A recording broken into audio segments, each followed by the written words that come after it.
Hello guys, how are you doing? I am Infinum, and today we're going to look at a counter against Sith Eternal Emperor. This one uses Traya lead in case your enemy team rocks a Darth Revan.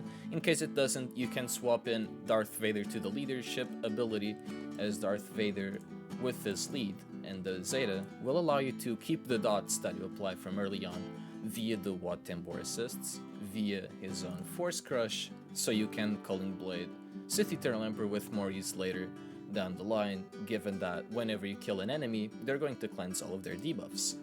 So, how does this team work? Let's go right into the battle and showcase it for you. So, this is a clip that I got from Twitch. If you haven't followed me there yet, make sure to go over to twitch.tv/infinum__, link down in the description below, where you can go over here, have a good time with us, and check out stuff like this. So this is against the Supreme Leader Kylo Ren, which is absolutely not what we wanted to do, and we're gonna have to restart. Good job. That is fake. Alright. So Sith Eternal Emperor, let's get him. We give first weapon tech over to Darth Vader, very important, so you can actually start smashing nerds, so we're gonna do that. At some point, ready whenever you are, Infinum. Please, weapon tech, make sure you do it. Okay, good job.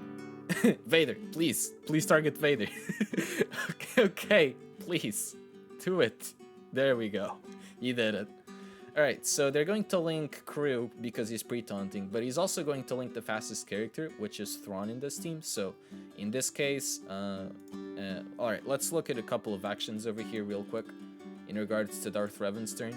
In this situation, you have Traya lead because of this scenario right here, where we have Darth Revan going to throw his Insanity, which if he was targeting the leader, say Darth Vader, or if Darth Vader was in the leadership slot rather because you have the pre-taunt, he'd be feared, right? You'd prefer to not have your Vader feared, so in this situation, we put another leader in that slot. And Trey is actually pretty useful here, so we're gonna go with it.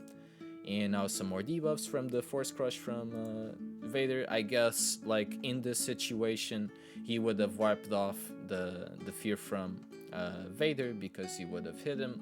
But if they rock BSF in that slot as opposed to Vader, they'll just do a little bit of the fear again. Vader will skip his turn. The battle can go sideways really fast.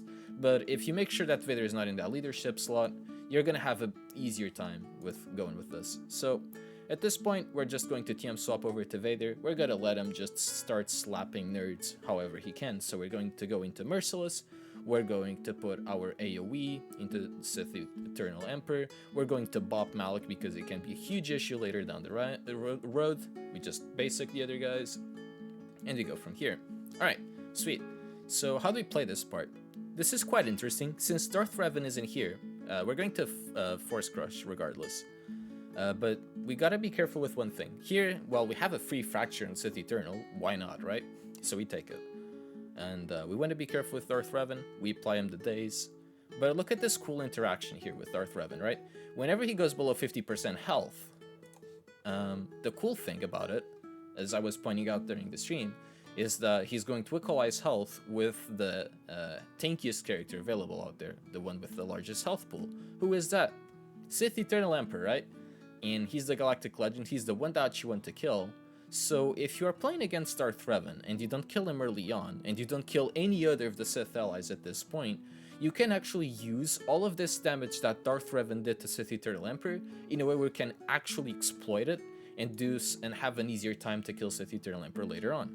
So at this stage, Vader and Darth Revan are pretty squishy, so we just want to target Sith Eternal Emperor and not do much more damage. Don't touch the other characters anymore. Traya, incredibly helpful at this point because she reduced our cooldowns by 1. We were 2 turns away from Merciless, but given that Traya was there, we're now just 1 turn away, and not really 1 turn away, we can actually do it right now. So in regards to this, there's a little bit of a contemplation over, can we get more dots on Sith Eternal and then bop him, or will we be able to just go Merciless and do the Culling Blade? That's exactly what we do, because we couldn't afford to do basics on the other characters. And there we go, 245k crit.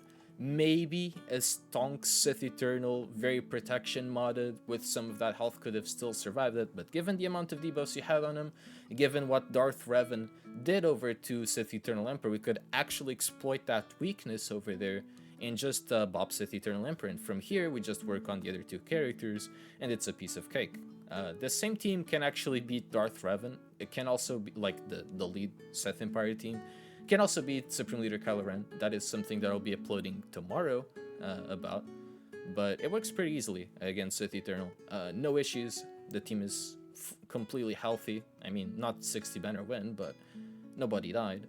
And we would have had like 54 banners in GAC with this. It's a pretty stonks team to climb with. I don't find any issues climbing with it at all.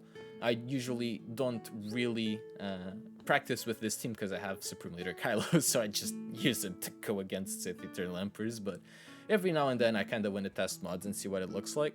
So let's dive right into those. What did I use in mods in regards to this? So Darth Vader, clearly the most important character, getting that damage out there, making sure that he lands those dots, making sure that he crits. So my Vader is 265 speed, crit damage triangle, 103% potency, and he also has 78% crit chance. So what are the stats that we're aiming for here?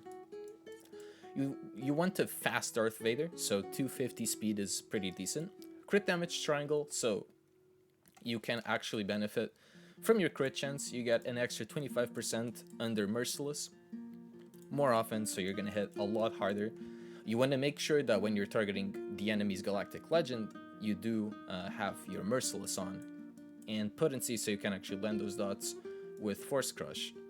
Pretty important in case they have extra tenacity on their tanks or something, which makes their counters a little bit easier. And wherever you can spare, get some extra physical offense over to Darth Vader.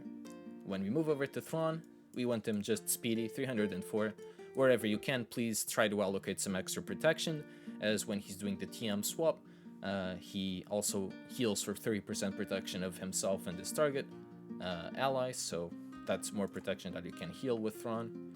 Crew, you just want him to be tanky. I do have him standardly modded for my own Supreme Leader Kylo Ren, but a bunch of health will do. Given that you maybe not even end up giving him a tank tech, protection didn't even matter on Crew, but on other pre-taunts that you'd use, like Sith Empire Trooper, like Shore Trooper, some more protection wouldn't hurt for sure. Watambor, he's kind of fast, really helps him out a little bit. Tries to get the extra dots with potency cross over here, and also tries to take as many turns as possible, so you can give more attacks out there. And lastly but not least, Traya, I kind of have her somewhat fast because your Thrawn might end up TM swapping with Traya at some point. Not in this counter, but it's a lot more important in the Supreme Leader Kylo Ren one. And you kind of want her thick. The faster she is, the more likely it is that you can isolate someone, reduce those cooldowns on Vader, and that helps out with Traya as well. And that is it. It seems pretty simple. Vader just goes in there, just wrecks the other Sith, and he shows them who's boss. And that will be it for today. Hope you guys enjoyed it, and tomorrow we'll come up with the Supreme Leader Kylo Ren counter with this exact same team. And peace out.